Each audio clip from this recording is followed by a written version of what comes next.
Hello friends, तो आज मैं लेकर आई हूँ सैम्पल पेपर। तो जो 10th का सैम्पल पेपर अभी जो सीबीएसई तरफ से अपडेट हुआ है सैम्पल पेपर, वो हमारा ये है और आज मैं आपको इसके सॉल्यूशन बताने वाली हूँ। तो चलिए हम अपना सैम्पल पेपर सॉल्व करते हैं। और यहाँ जो एक एक मार्क के क्वेश्चन है, आप ये मत सोचिए इनको बहुत ज़्यादा लेंथी नहीं बनाने आपके, और इसमें बहुत छोटे छोटे ट्रिक यूज़ होंगी, आपकी कुछ फॉर्मूले यूज़ होंगे, ट्रिक यूज़ होनी है जिससे आपके क्वेश्चन चुटकियों में सॉल्व होने वाले, लेकिन आपको ट्रिक याद होना ज़रूरी है। तो चलिए इस वीडियो में आपको पूरा बताती हूँ कि आप किस तरह से इस क्वेश्चन को सॉल्व करेंगे। पैटर्न यही आएगा आपका, पूरा ज़रूरी नहीं है सेम यही क्वेश्चन आए, लेकिन पैटर्न आपका बिल्कुल ऐसे ही आने वाला है। इसी तरह के क्वेश्चन आपको देखने में मिलेंगे। ठीक है, तो चलिए अपना वीडियो को लंबी ना करते हुए अपने क्वेश्चंस पर आते हैं। तो स्टार्ट करते हैं। यहाँ पर जो हमें फर्स्ट क्वेश्चन दिया, देखिएगा ये देखिए, यहाँ पर सेक्शन ए का जो है फर्स्ट क्वेश्चन है, यानी कि ये है हमारे एक एक नंबर वाले क्वेश्चन, यानी कि मल्टीपल चॉइस। ठीक है, the graph of the quadratic polynomial P x passes through the points. यहाँ पर आपको ध्यान देने वाली बातें हैं, आपको एक एक पॉइंट पर ध्यान देना है। जैसे कि the graph of the quadratic polynomial P x, यानी एक्स से passes through the points, x वाली लाइन से पासिस हो रहे हैं पॉइंट्स। ठीक है, -6 0 0 -3, यानी कि हो गए 4 पॉइंट्स। ठीक है, the zeros of the polynomial are, zeros बताना है हमें पॉलिनोमियल के। सबसे पहले आपको यहाँ पर एक कंडीशन देखनी है कि जो है पी एक्स, यानी कि एक्स वाली कंडीशन यहाँ से बात हो रही है, तो आपके यहीं पर ही आपका ये सॉल्यूशन हो जाएगा। देखिएगा, अगर एक्स से आपकी जो है चीज़ें पास हो रही हैं तो वाई का ज़ीरो होना बहुत ज़रूरी है।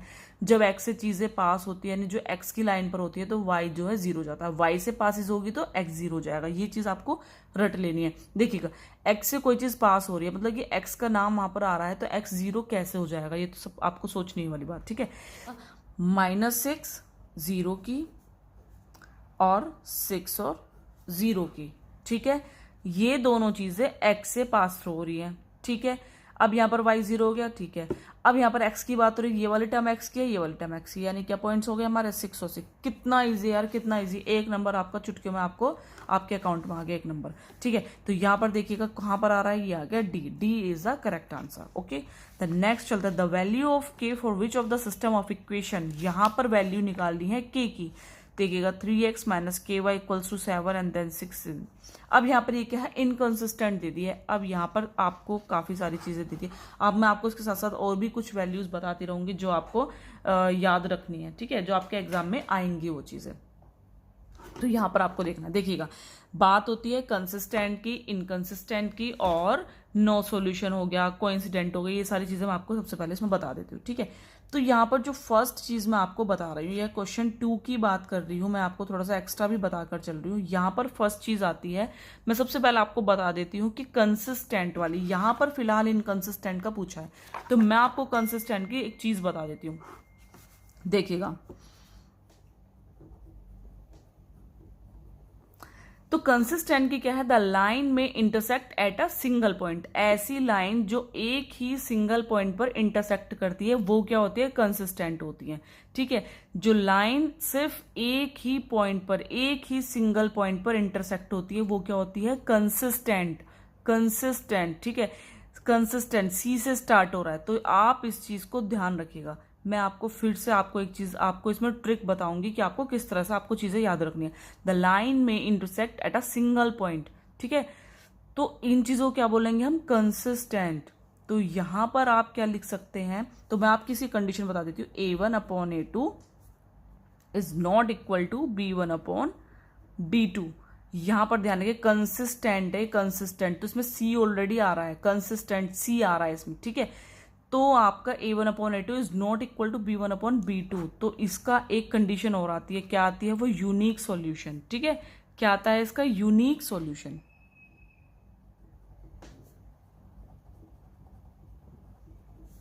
ये चीज आपको रट लेनी है, कहीं पर जाकर लिखा जाए यूनिक सॉल्यूशन तो आपको ये वाली कंडीशन पुट कर देनी है। ठीक है, नेक्स्ट आती है हमारे इनकंसिस्टेंट के, द लाइन में बी पैरेलल। अगर लाइन पैरेलल होंगी तो कौन सी आ जाएगी हमारी, इनकंसिस्टेंट, जो मैं आपको ये वाली बताने वाली हूँ। ठीक है, अगर लाइन हमारी पैरेलल है तो कौन सी कंडीशन आएगी हमारी, इनकंसिस्टेंट वाली हमारी कंडीशन आ जाएगी, जो कि होती है नो सॉल्यूशन, उसका कोई सॉल्यूशन होता ही नहीं है। ठीक है, जो देखिएगा, सपोज करो कोई ये दो पैरेलल लाइन है, सपोज मैंने यहाँ पर पैरेलल वाली के लिए बता रही हूँ आपको, पैरेलल लाइन, इनका कोई सोल्यूशन नहीं, ये लाइनें चलती रहेंगी, कहीं पर भी मीट नहीं होंगी, कहीं पर भी इंटरसेक्ट नहीं करेंगी आपस में। तो ये वाली कंडीशन क्या आती है, ये तो आ गया यूनिक सोल्यूशन। भाई इसका एक यूनिक सोल्यूशन हो सकता है कि ये जो है पहले ही कट हो गई है, दोनों आपस में जो है कट हो गई है। अब ये देखिएगा यहाँ पर इनका कोई सॉल्यूशन नहीं है, तो ये वाली कंडीशन जो आती है इनकंसिस्टेंट, इसको हम क्या बोलेंगे, पैरेलल लाइंस भी हम बोल सकते हैं। बहुत जगह आपको बोलेंगे कि जो है पैरेलल लाइंस है, तब कंडीशन लगाई, तब आपको लगानी है। और क्या आएगा, नो सॉल्यूशन। तो नो सॉल्यूशन से आपको पता चल जाएगा कि इसका कोई सॉल्यूशन नहीं है, इसका मतलब ये क्या है, पैरेलल लाइन है, ये चीज आपको रट लेनी है। नो सॉल्यूशन मतलब कि पैरेलल लाइंस, ठीक है। तो इस वाली की कंडीशन क्या होती है हमारी, a1/a2 is equals to b1/b2 is not equal to c1/c2। तो यहां पर पैरेलल लाइन वाली चीज आपको ध्यान रखनी है, ठीक है। अगर आता है इनफाइनाइट मैनी सॉल्यूशन, देखिएगा ये first condition, second condition, third condition आपको यहीं पर ही बता देती हूँ। अगर आपको इस तरह से क्वेश्चन आता है, आज जरूर नहीं इनकंसिस्टेंट का, कंसिस्टेंट का भी आ सकता है, पैरेलल लाइन करके भी आ सकता है, इनफाइनाइट मैनी सॉल्यूशन करके भी आ सकता है। देखिएगा यहाँ पर इसका कोई सॉल्यूशन नहीं है क्योंकि यहाँ पर ही कट हो गई, इसका यूनिक सॉल्यूशन हो सकता है, ठीक है। इसका एक यूनिक सॉल्यूशन आपका हो सकता है। अगर सॉल्यूशन नहीं होगा किसी का, तो किसका नहीं होगा, ये देखिएगा a1/a2 is equals to b1/b2 is equals to c1/c2। इसके क्या होंगे, मैनी सॉल्यूशन होंगे, सारी चीजें आपस में इक्वल है, तो क्या होंगे, मैनी सॉल्यूशंस हो सकते हैं, ठीक है। यहां तक आई बात समझ में? अगर आपको नहीं आई तो कमेंट बॉक्स में जरूर डालें, और आपको कौन सा आपको टॉपिक नहीं समझ आया, कौन सा क्वेश्चन नहीं समझ आया आपको, वो भी मैं आपको वीडियो बनाकर डालकर दूंगी, ठीक है। तो समझ में आ गई, यूनिक सॉल्यूशन क्या होगा, सिर्फ एक बार कट होगा। इनकंसिस्टेंट नहीं सॉल्यूशन, नो सॉल्यूशन जो होंगे वो पैरेलल लाइंस के होंगे। भाई अगर पैरेलल लाइन है आपस में, वो आप कट ही नहीं करेंगे तो उनका कोई सॉल्यूशन निकलेगा ही नहीं। यहाँ पर आपस में सारी चीजें जो इक्वल है, तो इनके क्या होंगे, many solution, infinite many solution होंगे। अब हम आते हैं क्वेश्चन पर। तो क्वेश्चन में क्या कह रहा है, जो k की वैल्यू हमको निकालनी है, ठीक है। तो ये वाली कंडीशन यहाँ पर देखिएगा, ये हमारा a1 हो गया, ये a2 हो गया, ये b1 हो गया, ये b2 हो गया, ठीक है, और ये c1 c2 हो गया। अब यहाँ पर हमको क्या निकालना है, इनकंसिस्टेंट। इनकंसिस्टेंट वाली कंडीशन कौन सी थी, ये वाली थी हमारी, लगा दीजिए। तो यहाँ पर नॉट इक्वल वाली चीज रखने की जरूरत है ही नहीं हमको, तो यहाँ रख सकते हैं आप a1/a2 is equal to b1/b2, ठीक है। अब यहाँ पर देखिएगा a1 क्या है, यहाँ पर a1 3/6 इक्वल्स टू, यहाँ क्या आ गया, माइनस के k/10 आ गया यहाँ पर, ठीक है। 3 2 जा 2 से काटेगा, 2 5 जा, यहाँ पर कुछ नहीं बचा, अभी आपस में कट हुआ है ना, तो यहाँ 1 जा ही बचा ना, तो यहाँ 5 किस में नीचे डिवाइड में, यहाँ जाकर क्या हो जाएगा, मल्टीप्लाई, 5 1 जा क्या हो जाएगा, 5 बराबर माइनस के, तो k की वैल्यू क्या आ गई, -5, ठीक है। तो यहाँ पर देखिएगा k की वैल्यू -5 का है, B is the correct answer, okay. Next चलते हैं आपका थर्ड क्वेश्चन। थर्ड क्वेश्चन देखिएगा यहीं पर, ये मैं आपको सॉल्व करके दिखा दूंगी। ये देखिएगा, which of the following statement is true, हमें बताना है कौन सा स्टेटमेंट हमारा ट्रू है, ठीक है। तो ये देखिएगा, a number of seconds can be draw at any point on the circle. यहाँ पर हमें बताना है जो ट्रू नहीं है, ठीक है। ये चीज आपको बहुत ध्यान रखनी है, इन्होंने हाईलाइट भी कर दी है, ठीक है, बोल्ड करके दिखाया है कि नॉट ट्रू। बहुत बच्चे क्या होता है, ये इस कंफ्यूजन रहता है, नॉट ट्रू वाला और ट्रू वाला सबसे पहले टिक कर दे, फर्स्ट पॉइंट पढ़ा, ठीक है वाला करेक्ट है, तुरंत लगा देंगे, ठीक है। नहीं, सारी चीज आपको ठीक से अच्छे से पढ़नी है, तब आपको लगानी है। यहाँ पे देखिए, which number, a number of seconds can be draw at any point on the circle. तो ये क्या है, ट्रू है। A number of seconds can be draw at any point on a circle. तो हम यहाँ पर एक पॉइंट से बहुत सारे सीकेंड्स बना सकते हैं, ठीक है। ये चीज आपको सबको पता है, एक ही पॉइंट से हम बहुत सारे सीकेंड्स बना सकते हैं, तो ये चीज हमारी हो गई ट्रू। नेक्स्ट चलते हैं, only one tangent can be draw at any point on a circle, ठीक है। One tangent can be draw at any one point, एक ही पॉइंट से, सर्कल के एक ही पॉइंट से केवल एक ही टेंजेंट ड्रॉ कर सकते हैं, यस इट्स ट्रू, ठीक है। यहाँ रख लीजिए, यहाँ कर लीजिए, यहाँ कर लीजिए, यहाँ कर लीजिए, एक ही पॉइंट से एक ही टेंजेंट ड्रॉ हो सकता है, ये तो आपको पता ही है, तो आपने सर्कल पढ़ा ही होगा। A code is a line segment, A code is a line segment joining two points on the circle. Code क्या होती है, आप सभी को पता ही है कोड क्या होती है, रेडियस की जो ट्वाइस होती है, यानी कि आधी रेडियस, आधी रेडियस यही हुई ना कोड। तो कोड क्या होती है, सर्कल के दोनों पॉइंट्स को ज्वाइन करती है, ठीक है, ये भी बात हो गई। अब आते हैं डी पर। From a point inside a circle only two tangent can be draw. इन सर्कल के अंदर टेंजेंट खींच ही नहीं सकते, तो ये वाला क्या हो गया हमारा, फॉल्स हो गया, ये ट्रू नहीं है, तो डी हमारा क्या हो गया, करेक्ट हो गया। ओके, नेक्स्ट चलते हैं fourth. The nth term of AP is 7n-4, the common difference of AP. Common difference क्या होता है, सभी को पता है, डी होता है कॉमन डिफरेंस, ठीक है। तो यहाँ पर कॉमन डिफरेंस की बात कर रहे हैं, तो यहाँ पर अभी फिलहाल हमें क्या दिया हुआ, nth टर्म दिया हुआ। हमारी nth टर्म क्या होती है, हमारी nth टर्म होती है, ये देखिएगा हमारी nth टर्म क्या होती है, हमारी nth टर्म होती है A1, A2, A3, ये होते हैं ना हमारे nth टर्म, ठीक है। तो और D जो होता है वो क्या होता है हमारा A2 माइनस के A1, यानी इस वाले में से ये वाला माइनस, ठीक है। तो यहाँ पर nth टर्म दे दी है हमको, यानी कि AN जो है हमें क्या दी है, 7n-4। अब यहाँ से हम A1 निकाल ले, तो जहाँ पर n है वहाँ 1 रख देंगे, माइनस के 4, 7 7 और 4 के 4, 5 6 7, यानी कि बचा 3।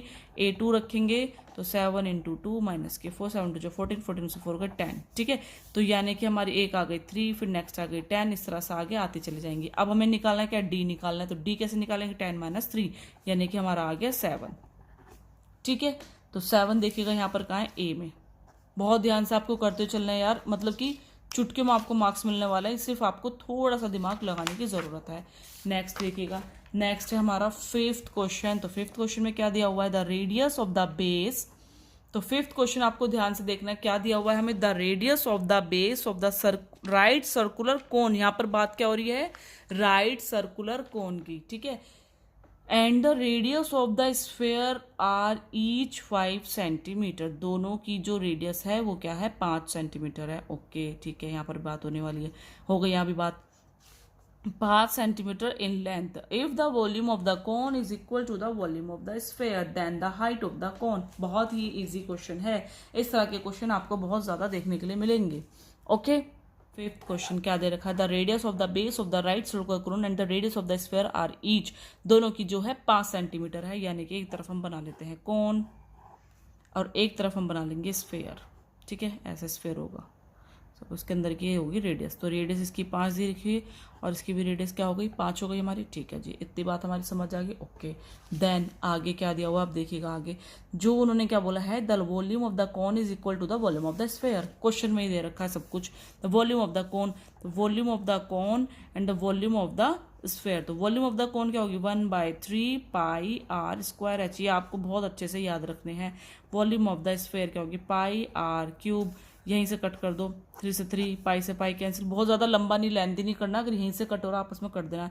यहाँ R2 है, यहाँ R3 है, तो एक R यहाँ बच गया, H बच गया, H बराबर यहाँ 4 ऑलरेडी बच गया, और यहाँ पर 3 R थे तो एक R ऑलरेडी बच गया। H हमें निकालनी है 4, R हमें दे रखी थी कितनी, 5, 5 चौक 20, 5 4 20, तो H कितनी आ गई, 20 हमें यहाँ क्या दिया हुआ है, देख सकते हैं 20 सेंटीमीटर में दिया हुआ, तो हमारा आंसर हो गया बी। ओके, कितना ईजी है यार, मतलब हद मचा दी इन्होंने, सीबीएसई वाले इतना इजी पेपर देते हैं क्या, हमारे टाइम पे तो नहीं आता था ऐसा। देख सकते हैं यहाँ पर जो था 6 क्वेश्चन दिया हुआ है, इफ 10 की बात हो रही है। बहुत से बच्चे यहाँ पर मैं बताती हूँ क्या गलती करते हैं जो यहाँ पर बच्चे, मैं आपको इसकी ट्रिग्नोमेट्री है ना, ट्रिग्नोमेट्री की आपको ऐसी वीडियो बना के दूंगी, ऐसे क्वेश्चन सॉल्व कराऊंगी ना चुटकियों में।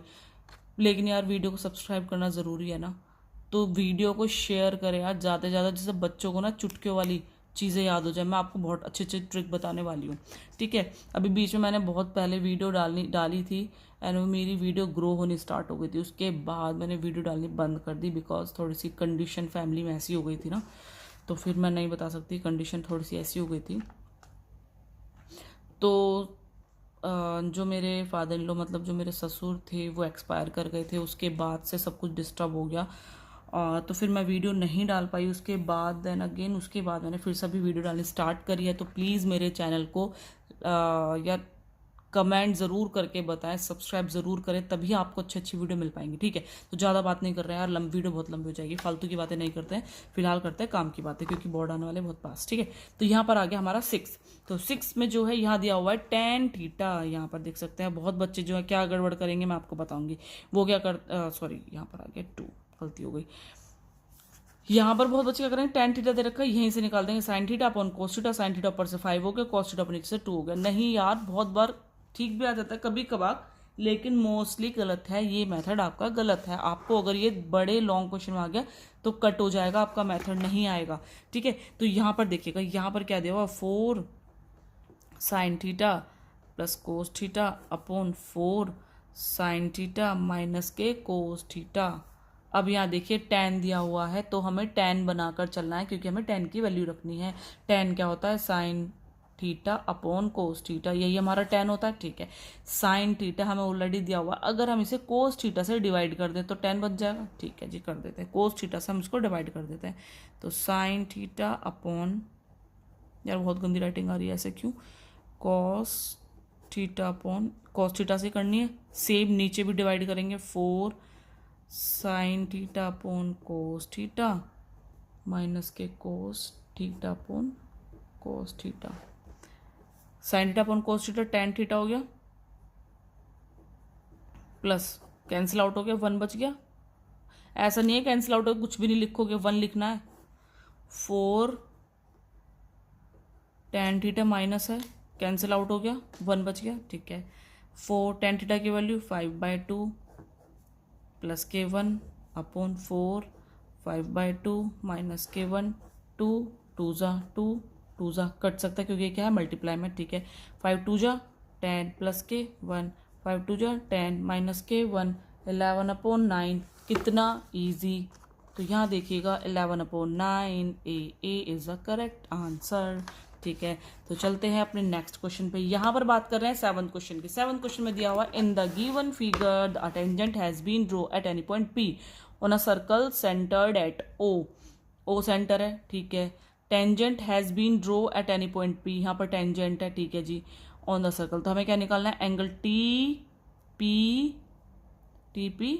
Q is equals to, okay, TPQ हमें 110 दिया हुआ है, एंगल POQ इज इक्वल टू हमें बताना है किसके होगा। यहीं पर सॉल्व करके दिखा दूँ, थोड़ी सी घचड़ पचड़ सी हो जाएगी, यहाँ नहीं दिखाती हूँ, नेक्स्ट इस पर दिखाती हूँ आपको। ठीक है, तो जैसे कि हमें दिया हुआ है 7th क्वेश्चन की हम बात कर रहे हैं, एक सर्कल दिया हुआ है, थोड़ा सा बड़ा बड़ा बना के दिखाती हूँ आपको। ओके, यहाँ पर एक O हो गया पॉइंट, मैं यहाँ पर ये इधर से गई रेडियस। ओके, ये पॉइंट से गया टेंजेंट, ये हो गया हमारा, सपोज कोई पॉइंट हो गया हमारा T, और ये हो गया हमारा P, ये हो गया हमारा O, सेंटर्ड हो गया हमारा, ये हो गया हमारा Q। अब हमें यहाँ पर क्या क्या दिया हुआ है, यहाँ पर दिया हुआ है एंगल TPQ जो है 110 दिया हुआ है, TPQ ये वाला, यहाँ से हाफ हो रहा है। ठीक है, लेकिन हमें ये पूरा हमें दिया हुआ है 110, पूरा दिया हुआ है 110। ठीक है, अब क्या करते हैं, यहाँ पर ये आपको पता चल गया कि 110 दिया हुआ है। ओके, और ये आप सभी को पता है कि जो रेडियस होती हैं हमारी, वो क्या होती हैं, इक्वल होती हैं। ठीक है जी, ये रेडियस हमारी इक्वल हो गई। सपोज हमारा ये कोई ट्रायंगल है, मैं इसी शेप का ट्रायंगल बना रही हूँ, चलो ठीक है, बना दिया मैंने ट्रायंगल एक। अभी यहाँ से इक्वल नहीं दिख रहा फिलहाल, ये दो इक्वल लाइन जो है रेडियस है सपोज। ठीक है, ये दोनों रेडियस इक्वल हो गई। अगर दो लाइन इक्वल होती है तो दोनों एंगल भी इक्वल होते हैं। आइसोसेलेस ट्रायंगल तो सभी ने पढ़ा है कि अगर दोनों ट्रायंगल की दो साइड्स इक्वल होती है तो उनके दोनों एंगल भी क्या होते हैं, इक्वल होते हैं। ये आप सभी को बातें पता हैं। ठीक है, ओके। अब यहाँ पर क्या करता है, ये सभी को पता है कि जो देखिएगा, बहुत ही अच्छी बात बताने वाली हूँ। ये एक सर्कल हो गया, यहाँ से ये रेडियस हो गई, ये रेडियस से टेंजेंट जो रेडियस पे डलता है आपको सभी को पता है 90 डिग्री का होता है। ये तो सभी को अच्छे से पता है, ये वाली तो थ्योरम अच्छे से पढ़ी हुई है। तो यहाँ पर ये जो हो गया, ये हमारा कितने का हो गया, 90 का हो गया। कहाँ से, ओ से लेकर, ये जो है ये हमारी रेडियस है, रेडियस से लेके बाहर तक जो टेंजेंट है ये हमारा हो गया 90 का। ठीक है। तो अब तो ये वाला निकालना इजी हो जाएगा यार, पूरे में से इतने वाला माइनस कर दो, तो पूरा कितने का हो गया हमारा 110 का हो गया, और टेंजेंट हो गया, सॉरी राइट एंगल हो गया 90 डिग्री का, तो कितना बच गया हमारा, ये बहुत सीधी सी बात है 20 बच गया। तो अंदर वाला जो एंगल है वो हमारा कितना बच गया, 20 बच गया जी। ये वाला एंगल आपस में इक्वल है, तो इसका मतलब ये 20 है, तो ये वाला कितना होगा जी 20 हो गया। बात आई समझ में, नहीं आई तो कमेंट करके बताना। कितना ईजी था। यहाँ पर देखिएगा, अब मैंने वही वाली बात, मैंने एक ट्राइंगल बना, ये वाला ट्राइंगल ले लेते हैं, ये वाला आप इससे समझ रहे थे ना, ये 20 हो गया, ये 20 हो गया, ठीक है जी। अब ट्राइंगल के तीनों एंगल का सम सबको पता है, 20 + 20 A + B + C = 180 डिग्री, ठीक है जी। 20 कितना हो गया, 40 हो गया। सीधा मैं इधर से यहाँ क्या ले जाती हूँ, 40 माइनस में ले जाती हूँ, ये प्लस में इधर जाके माइनस में हो जाएगा, तो क्या आ गया आंसर 140। देखते हैं जी 140, सी आ रहा है हमारा 140 का, तो सी क्या हो गया हमारा, करेक्ट हो गया। यार बहुत ही ध्यान रखने वाली बातें हैं, ठीक है। यहाँ पर भी फिर भी एक बार बता दी तो हो सकता है आपको कन्फ्यूजन रही हो। ये देख सकता है यहाँ से यहाँ तक रेडियस गई, ये पूरा एंगल हमारा क्या दिया हुआ है 110 दिया हुआ है, ये रेडियस यहाँ से यहाँ गई, ये एंगल हमारा 90 का हो गया, पूरा 110 का हो गया, ठीक है। इस पूरे में से ये वाला हम माइनस कर देंगे तो क्या बचेगा, ये वाला बचेगा, वही वाला मैंने निकाला, ठीक है। चलिए 7th क्वेश्चन हमारा कंप्लीट। 7 के बाद चलते हैं हम 8th क्वेश्चन पर। 8th क्वेश्चन क्या दिया हुआ, a quadratic polynomial having zeros, quadratic polynomial having zeros दिया हुआ है, बहुत ही इंपॉर्टेंट क्वेश्चन है। देखिएगा क्वाड्रेटिक पॉलिनोमियल दी हुई है, तो ये वाली बात मैंने आपको बताई थी, पहले भी एक वीडियो डाली हुई है कि जी ये बहुत इंपॉर्टेंट क्वेश्चन है, मोस्ट इंपॉर्टेंट क्वेश्चन है।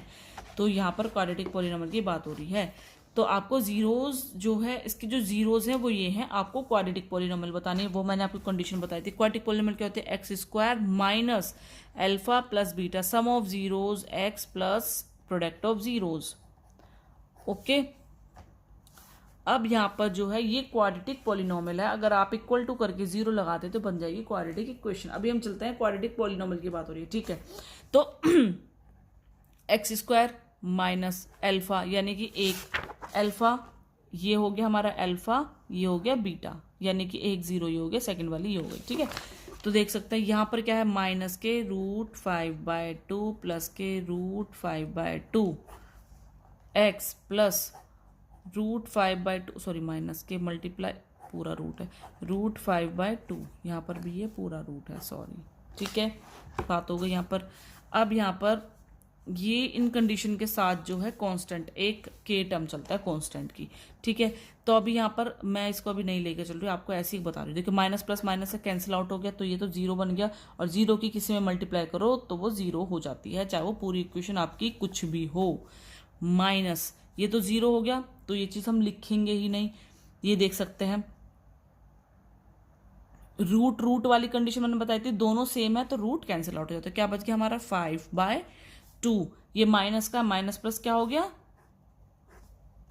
माइनस हो गया, यही चीज मैंने आपको बताई थी, ठीक है। अब यहां देख सकते हैं x² और माइनस माइनस क्या हो गया हमारा प्लस, तो ये क्या हो गया हमारा 5/2, ठीक है। अब यहां पर तो हमारा के साथ चल ही रहा था यार, ठीक है। तो यहाँ पर एलसीएम लेंगे 2, तो यहाँ क्या हो गया 2x² + के 5, यहाँ पर भी आप इसको छोड़ सकते हैं, या फिर अभी यहाँ पर हमें समझ नहीं आ रहा कौन सी हमारी कंडीशन आ रही है, ठीक है। सॉरी फॉर दिस मिस्टेक, तो सॉरी, यहाँ पर ये वाली चीज़ तो हमारी पूरी 0 हो गई है, तो ये तो कट ही गई है हमारी, ये माइनस आएगा, ठीक है। ये आ गया हमारा माइनस, तो क्या चीज़ रहेगी आपकी 2x² - के 5/2।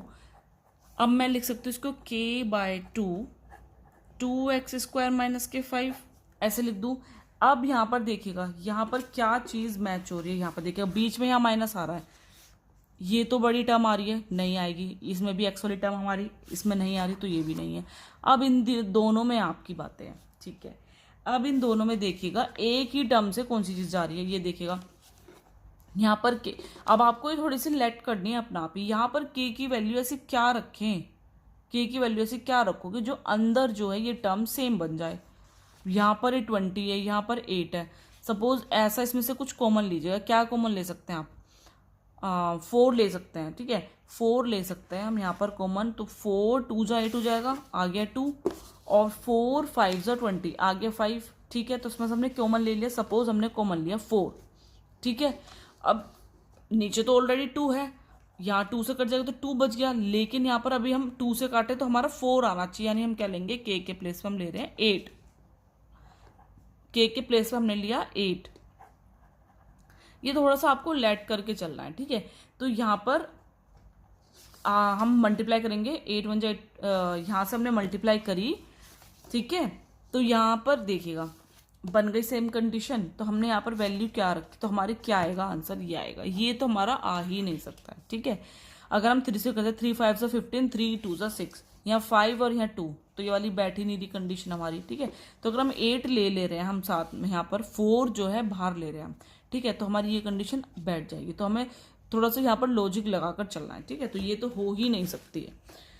नेक्स्ट चलते हैं, यहाँ पर हमें जो फ्रीक्वेंसी डिस्ट्रीब्यूशन दी हुई है, फ्रीक्वेंसी डिस्ट्रीब्यूशन की बात कर रहे हैं, तो यहाँ पर मैं आपको बना के बता देती हूँ फ्रीक्वेंसी डिस्ट्रीब्यूशन। देखिएगा यहाँ पर था आपका 8th क्वेश्चन, जो 8th क्वेश्चन है वो दिया हुआ है, कंसीडर द फ्रीक्वेंसी डिस्ट्रीब्यूशन। सबसे पहले क्लास इंटरवल बना लेते हैं, class interval 0 to 10, 10 to 20, 20 to 30, 30 to 40, 40 to 50, और यहाँ पर जो है ये आपकी बन गई 5 9 15 10 6।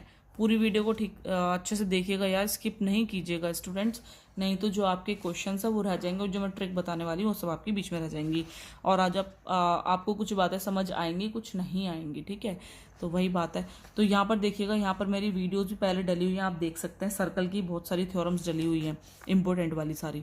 तो यहाँ पर जो क्लास इंटरवल की बात करें तो the upper limit of median class, ठीक है। तो अपर लिमिट बतानी मीडियन क्लास की, ये हमें क्या दिया हुआ है, फ्रीक्वेंसी दी हुई है। देखिएगा अगर मीडियन की बात हो रही है तो आपको क्यूमुलेटिव फ्रीक्वेंसी बनानी मस्ट है, ये बहुत ज़रूरी है आपके लिए। और क्यूमुलेटिव फ्रीक्वेंसी क्या आती है, जिगजैग मोशन याद रख लीजिए बस, सी से क्रॉस वाला function, cumulative frequency cross function, ये मैं आपको एक याद करने का मेथड बता रही हूँ। क्यूमुलेटिव फ्रीक्वेंसी क्रॉस फंक्शन, ठीक है। एज इट इज उतार लेंगे 5, ये देखिएगा अब सिर्फ ऐसे ऐसे इस तरह से आपको जिगजैग मोशन क्रॉस फंक्शन करना है आपको, ठीक है। तो 5 की 9 से करेंगे तो सॉरी ये हो जाएगा हमारा 14, एंड ये हो जाएगा हमारा 29, और ये हो जाएगा हमारा 39, और ये हो गया हमारा 45। तो n जो है लास्ट वाली टर्म देखते हैं, n क्या आ गई हमारी 45 आ गई, तो हम रखते हैं n/2, तो आ गया 45/2, ये समथिंग 22.5 के आसपास जाएगा, और 22.5 हमारा कहाँ आएगा, यहाँ पर लाई करेगा, ठीक है। यहाँ लाई नहीं कर सकता, यहाँ लाई करेगा। और इसकी जो हम क्लास इंटरवल तक चलते हैं, तो यहाँ पर देखिएगा 20 30 ये होती है हमारी लोअर लिमिट, और ये होती है हमारी अपर लिमिट। लोअर लिमिट पूछे तो ये हो गई, अपर लिमिट पूछे तो ये हो गई। तो अपर लिमिट क्या आएगी हमारी 30, ठीक है। तो आपका आंसर हो गया 30, C is the correct answer, okay. तो ये था आपका इसमें करेक्ट आंसर, ओके। तो चलते हैं अपने नेक्स्ट पर। तो नेक्स्ट जो है हमें दिया हुआ है क्वेश्चन नंबर 10, तो O is a point of intersection of a two chords A and CD of a circle, A B and CD of a circle। बहुत ही अच्छी इसमें थ्योरम भी यूज़ होंगी आपकी, ठीक है। ट्रायंगल वाली कॉन्ग्रुएंसी भी इसमें यूज़ होगी। तो आपको सिर्फ दिमाग लगाना, यहीं से ही आपका क्वेश्चन जो है बनना स्टार्ट हो गया है। देखिएगा, देखिए इन्होंने इसमें दे दिया कि ये वाली लाइन जो है इसके इक्वल है, ठीक है जी। और आपको पता है 2 ट्रायंगल जो होते हैं उनकी जो वर्टिकली अपोजिट ये एंगल है ये इक्वल होते हैं, ठीक है। तो बताइए, तो बात पता है आपको, दोनों के वर्टिकल अपोजिट एंगल जो होंगे वो इक्वल होंगे, ओके।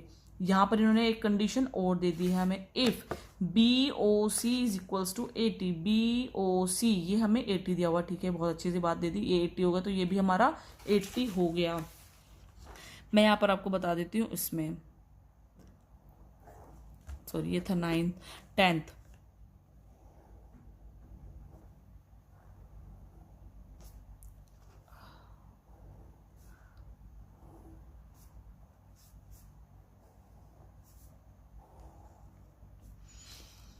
ये वाली लाइन इसके इक्वल दी हुई है, ठीक है।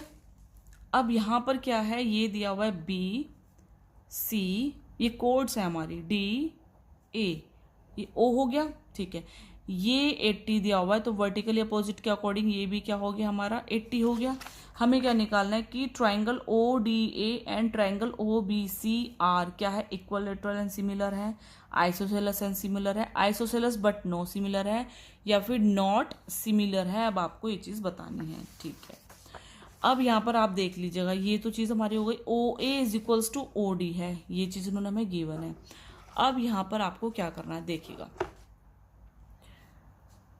अगर कोई ट्राइंगल जैसे कि यहाँ पर वर्टिकल अपोजिट एंगल दिखाए हुए हैं, ठीक है, और ये हमारी इसकी हो गई रेडियस, ठीक है, तो ये रेडियस जो होती है इक्वल होती है, तो सभी को पता ही है, ठीक है। और अगर हमारे जो इस तरह से ट्राइंगल होते हैं और उनकी जो ये लाइंस होती हैं वो इक्वल होती हैं, तो इसमें यहाँ पर एक कंडीशन जो है वो अप्लाई होती है। क्या कंडीशन है वो, ओ ए जो ट्राइंगल के कंडीशन होते हैं वो यहाँ पर लगते हैं। अगर इस तरह से हमें जो ट्राइंगल्स दिए होते हैं, कभी कभी सर्कल में इस तरह से ट्राइंगल दिए होते हैं, तो वहाँ पर भी हमें ये वाली थ्योरम अप्लाई करनी पड़ती है, ये वाली कंडीशन हमें लगानी पड़ती है कि जो ये ओ ए है, ओ ए ओ बी, यानी कि ये वाली और ये वाली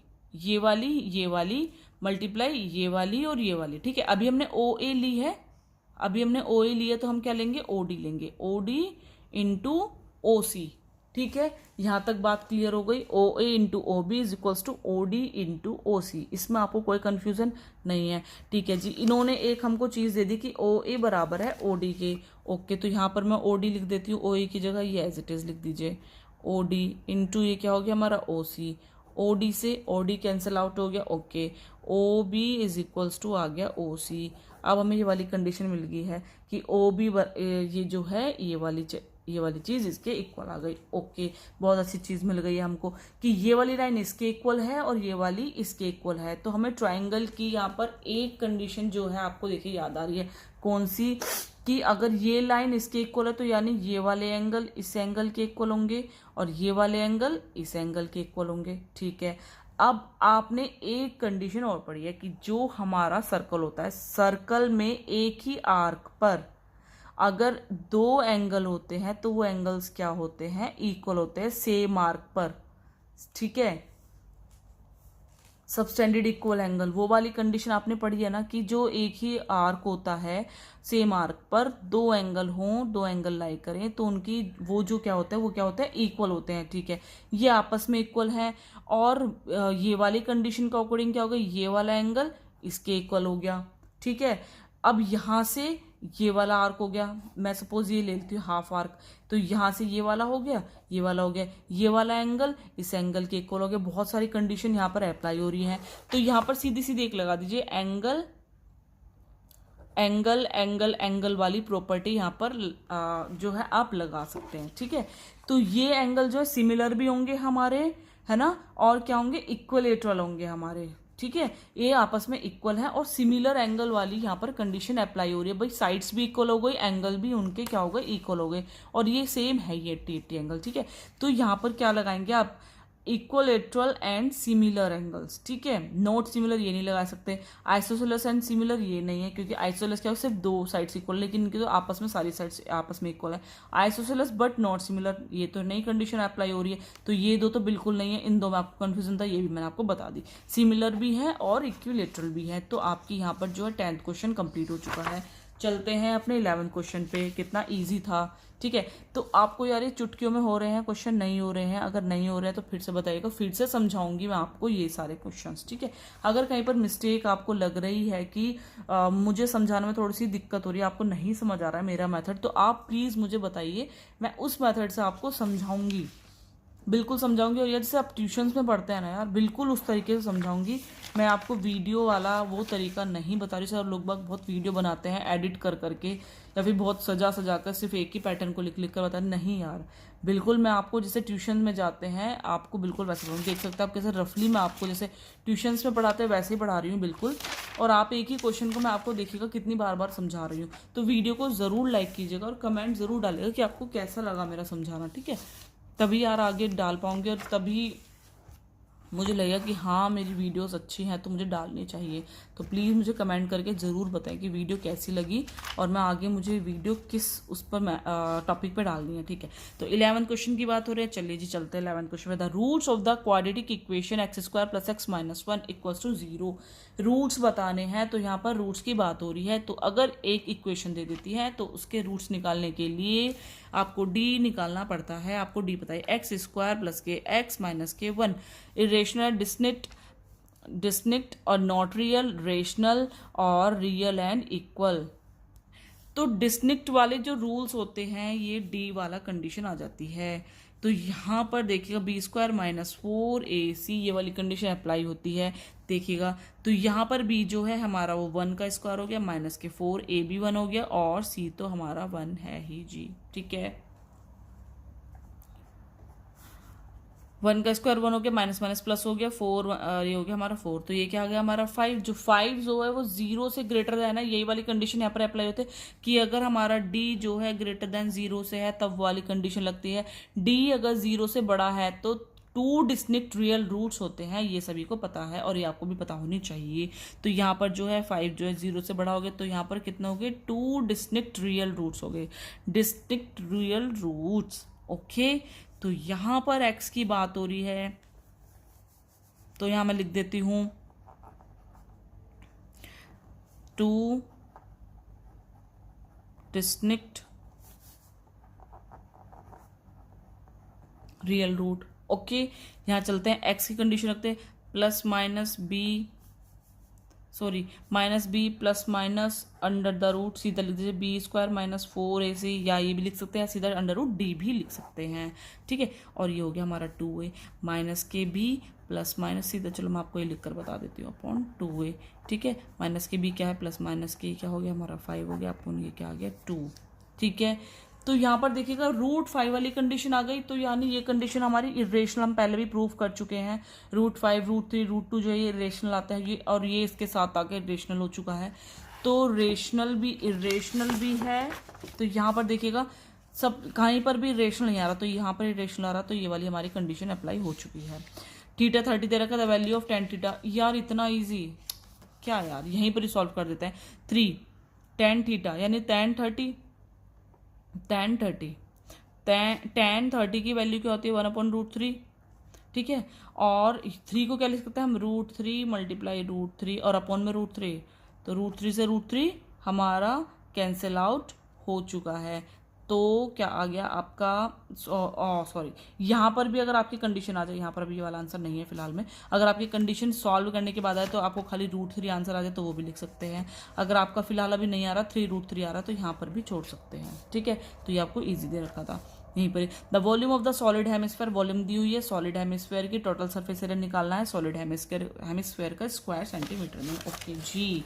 तो यहाँ पर वॉल्यूम दी हुई है सॉलिड हेमिस्फेयर की, ये आपको याद करनी है कि जो सॉलिड हेमिस्फेयर होता है उसकी वॉल्यूम क्या होती है, सॉलिड हेमिस्फेयर, ठीक है। वॉल्यूम ऑफ सॉलिड हेमिस्फेयर ये आपको बताना है क्या होता है जी, इसका होता है 2/3 πr³, ये होता है इसका फॉर्मूला।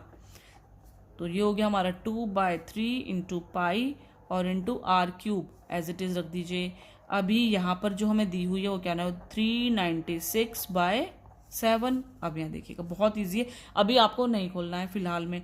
2/3 × 22/7, आर की वैल्यू में निकालनी है 396/7। देखिएगा यहीं पर ही सीधा मैं कट करके दिखा दूँ या उधर लेकर जाके कट करके दिखाऊँ, सही भी करके दिखाती हूँ। 7 से 7 कैंसिल आउट हो गया, ठीक है।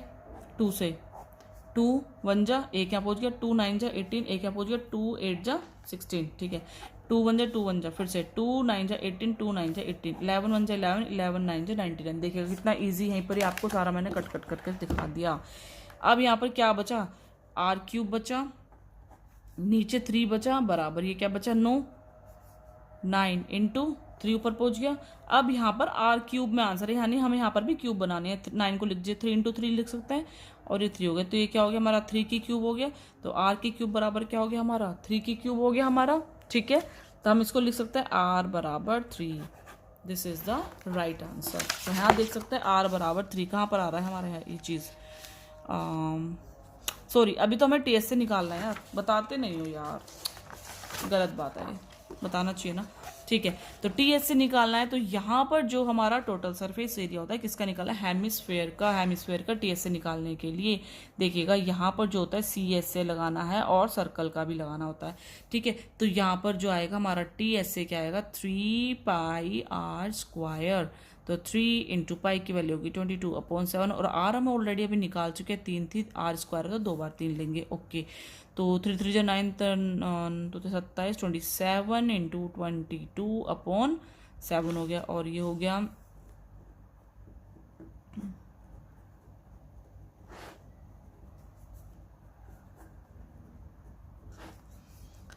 594/7। देखिएगा कहीं आ रहा है 594, कहाँ चला गया, ये रहा, B is the correct. Okay, चलते हैं नेक्स्ट पर। तो यहाँ नेक्स्ट जो दिया हुआ 14 नंबर, अ बैग कंटेन 24 बॉल्स, एक बैग में 24 बॉल्स है। सपोज ये बैग है मेरे पास, इसमें जो है मेरे पास 24 जो है बॉल है।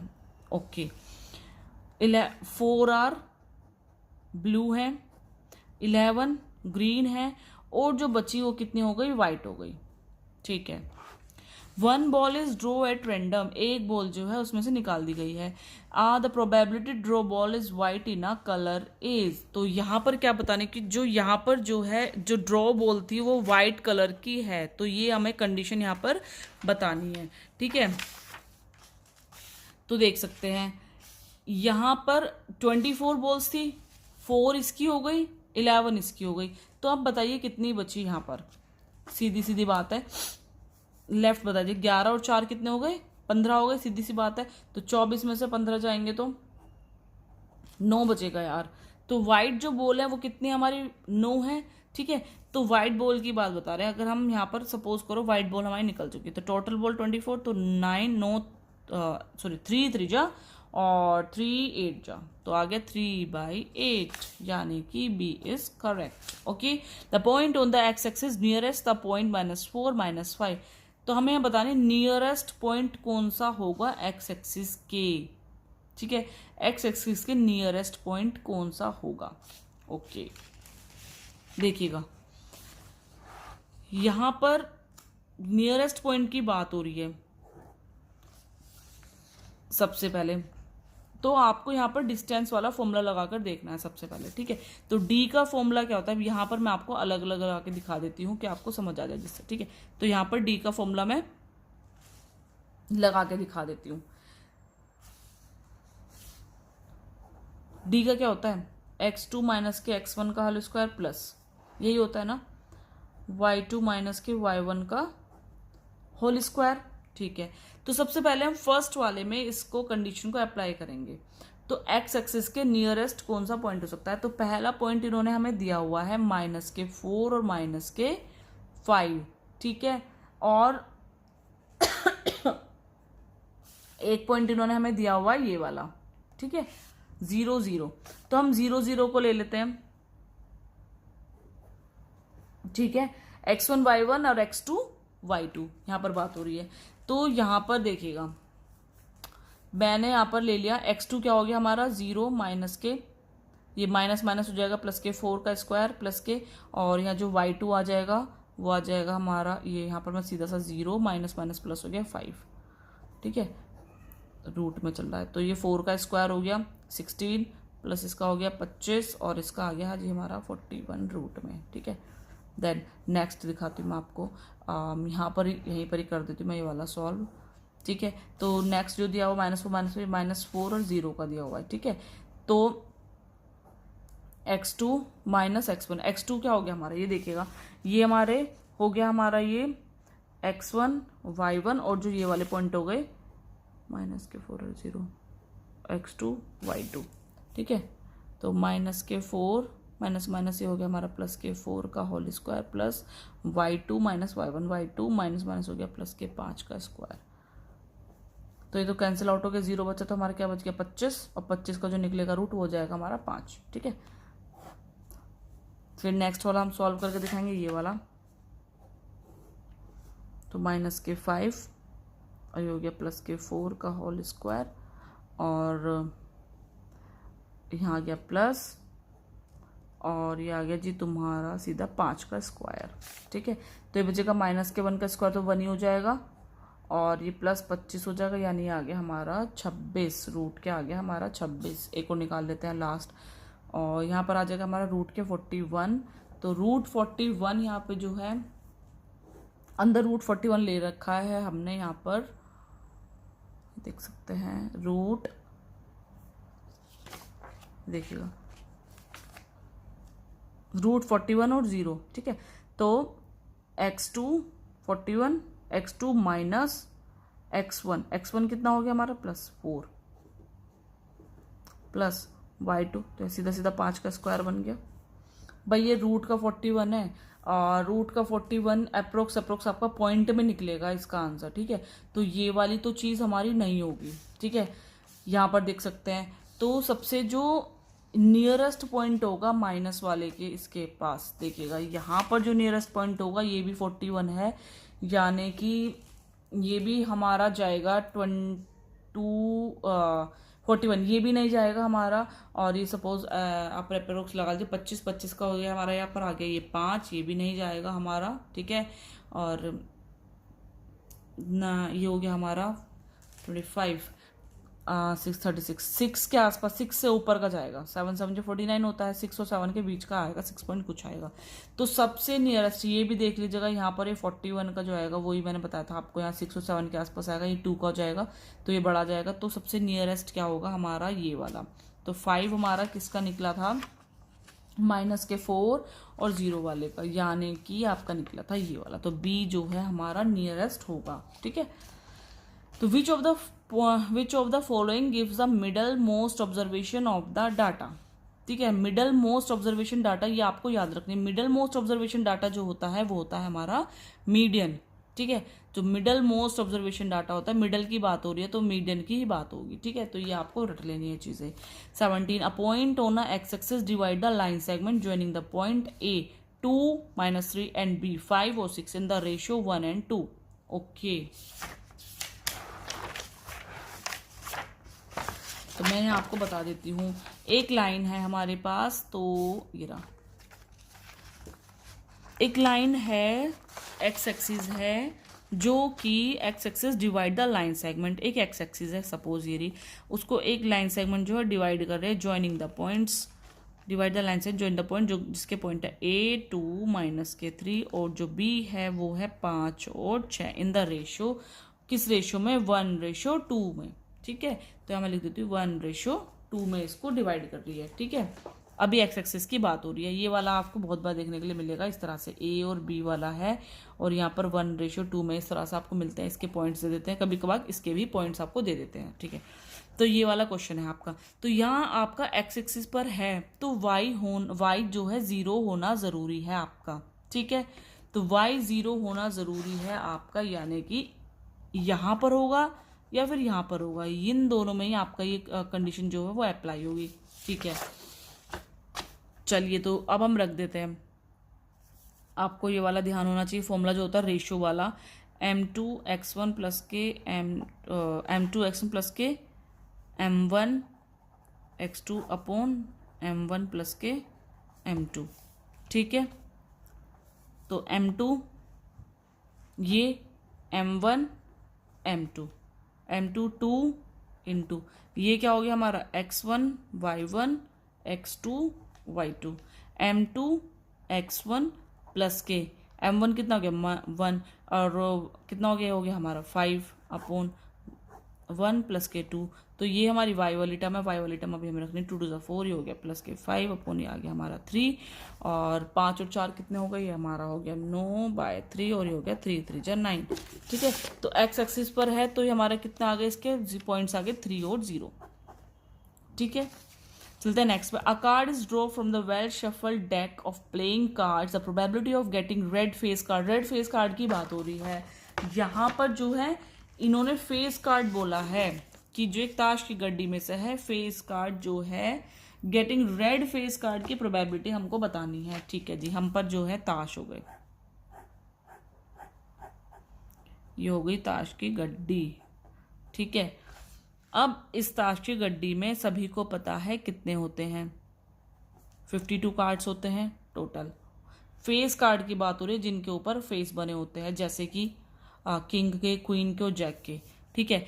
तो 4 किंग के होते हैं, 4 क्वीन के होते हैं, 4 जैक के होते हैं, ठीक है। अब कितने हो गए टोटल? फेस कार्ड की बात हो रही है तो टोटल फेस कार्ड होते हैं हमारे 12, कहते हैं ना। देखिएगा, अब आपको बहुत अच्छी ट्रिक बताती हूँ कि आपको 12 कैसे रहेंगे ना यार, तेरे मुंह पे तो 12 बज रहे हैं, मुंह पे मतलब फेस पे 12 बज रहे हैं, तो ध्यान रखना फेस कार्ड कितने हो गए? 12 हो गए। कितनी अच्छी ट्रिक बताई यार मैंने, मैं भी ऐसी ट्रिक से याद रखती हूँ, क्योंकि कभी कभार क्या होता है एग्जाम में ना कंफ्यूज हो जाते हैं हम। तो ध्यान रखना कि फेस कार्ड, यार तेरे मुंह पे तो 12 बज रहे हैं, यार तेरे मुंह पे हमेशा 12 बजे रहते हैं, 12 फेस पर, मुंह पे मतलब फेस पे, तो फेस कितने हो गए? 12, ठीक है। तो हम बात करने वाले हैं उसी की, 12। अब यहाँ पर उन्होंने बोला रेड कार्ड के लिए, तो इसमें से क्या होता है, 6 ब्लैक होते हैं, 6 रेड होते हैं। अब रेड फेस कार्ड की बात हो, 6 टोटल कितने हो गए हमारे? 52। 2 3 जा 2, 2 जा 4, 2 6 जा 3 से काटो, नहीं कटेगा सॉरी, तो 3/26, ठीक है। तो ये आ गया हमारा आंसर। तो यहाँ देख सकते हैं 3/26 है कहीं पर, हाँ जी है, डी आ गया, ठीक है। अब यहाँ पर देखिएगा, अब हमको यहाँ पर एक्सप्लेनेशन बतानी है और असर्शन बताना है डायरेक्ट इनके ऊपर। यहाँ पर देख सकते हैं 1920 में, 19 और 20 जो क्वेश्चन है, 1920 मूवी का नाम बन गया यार ये तो। असर्शन दे रखा है HCF of any 2 consecutive even natural number is always 2। हाँ जी, any 2 even natural number, any 2 consecutive even natural numbers का जो HCF होता है वो 2 आता है। ये चीज़ आपको याद रखनी है, रट लीजिए, अपने दिमाग में बैठा लीजिए। ये जो असर्शन है ये जो है ट्रू है, 2 कॉन्जिक्यूटिव इवन नंबर का HCF ऑलवेज 2 होता है, दिस इज आ ट्रू, ये असर्शन ट्रू है, ठीक है। तो ये चीज़ आपको याद रखनी है, तो बिल्कुल ट्रिक वाली चीज़ है यार, याद रखनी है, पर आपका 1 नंबर मिल गया। Reason, even natural number are divisible by 2, हर नेचुरल नंबर्स डिविजिबल होता है 2 से, इवन नेचुरल नंबर, ओड की बात नहीं हो रही है, इवन की बात हो रही है। इवन नेचुरल, इवन नंबर्स क्या होते हैं? 2 से तो वो हमेशा डिविजिबल होते ही हैं, ठीक है। तो even natural number are divisible by 2, ठीक है। तो ये वाला हमारा करेक्ट है। यहाँ पर देख सके both assertion A and the reason R are true and the reason R is correct explanation of assertion A, ठीक है। आगे क्या कह रहा है ये, both assertion A and reason R true, ठीक है, दोनों ट्रू हैं, and the reason R is not correct, ये वाली बात हो ही नहीं रही है कि R is not correct, R तो हमारा करेक्ट है यहाँ पर, ठीक है। तो कहाँ पर assertion A is true but reason R is false, नहीं जी, असर्शन A इज फॉल्स नहीं, ऐसा भी नहीं। ये आ गया हमारा फर्स्ट, इसके लिए आ गया हमारा फर्स्ट कि बोथ असर्शन जो है उसका रीजन जो है दोनों ही ट्रू हैं और करेक्ट हैं, इसका जो एक्सप्लेनेशन है वो भी, ठीक है। तो यहाँ पर बात इसी की हो रही थी, ठीक है। ये आ गया हमारा 2। Assertion A, if the radius of the sector of circle is reduced to its half and angle is double then the perimeter of the sector remain the same, ठीक है। इसका नेक्स्ट जो क्वेश्चन था वो यहाँ पर है। तो इसका जो रीजन है, हमको रीजन भी इसमें बताना, the length of the arc subtended angle theta at the centre of the circle radius R, ठीक है। अब यहाँ पर आपको ये बताना है,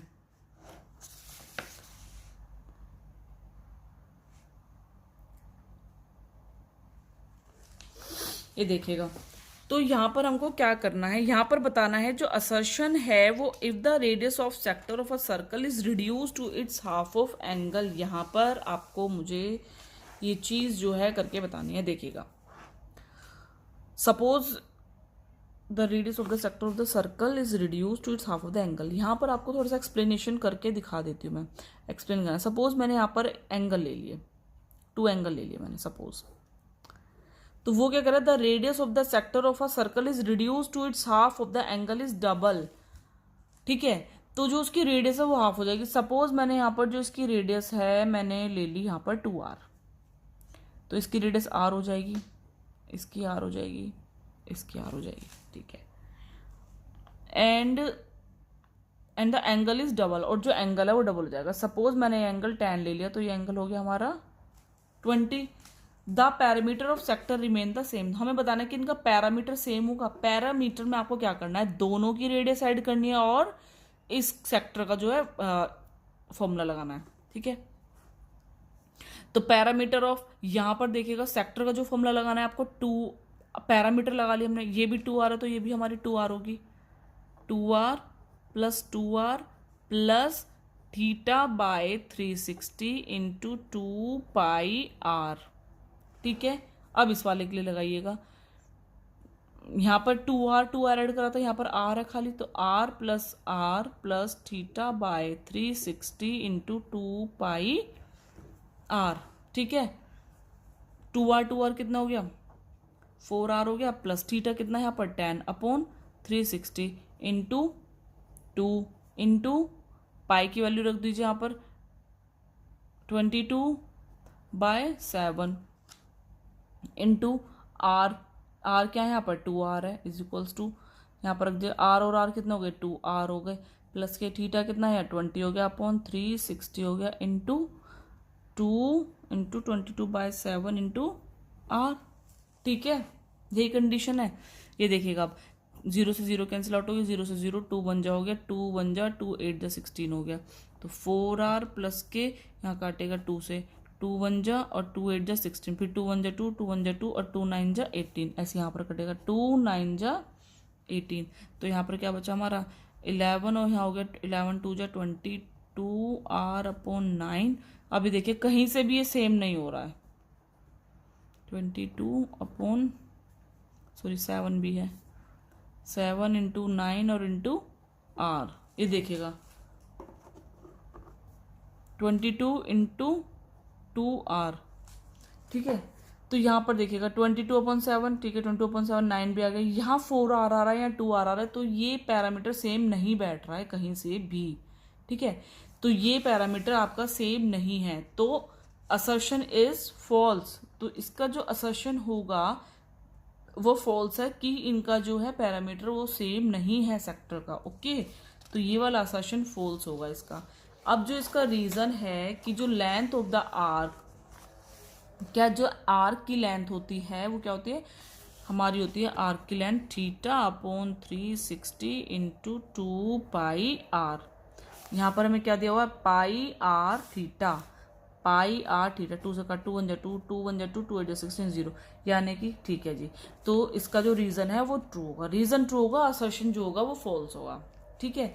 तो यहाँ तक आपका जो है सेक्शन ए कंप्लीट हो चुका है। अभी आपको इसमें कोई भी प्रॉब्लम आई हो तो प्लीज़ मुझे कमेंट करें और मुझे बताइएगा आपको क्या समझ नहीं आया। अभी अगली वीडियो में आपका जो है आगे का जो इसका बचा हुआ पार्ट वो आने वाला है कि किस तरह से आप एग्जाम में बहुत ही ईजिली मेथड सॉल्व कर पाएंगे। साथ साथ मैंने आपको जो ट्रिक बताई है उनको भी याद रखिएगा और मैं उनकी शॉर्ट्स जो है डाल दूंगी कि आपको किस ट्रिक से आपको किस तरह से याद रखना है, ठीक है।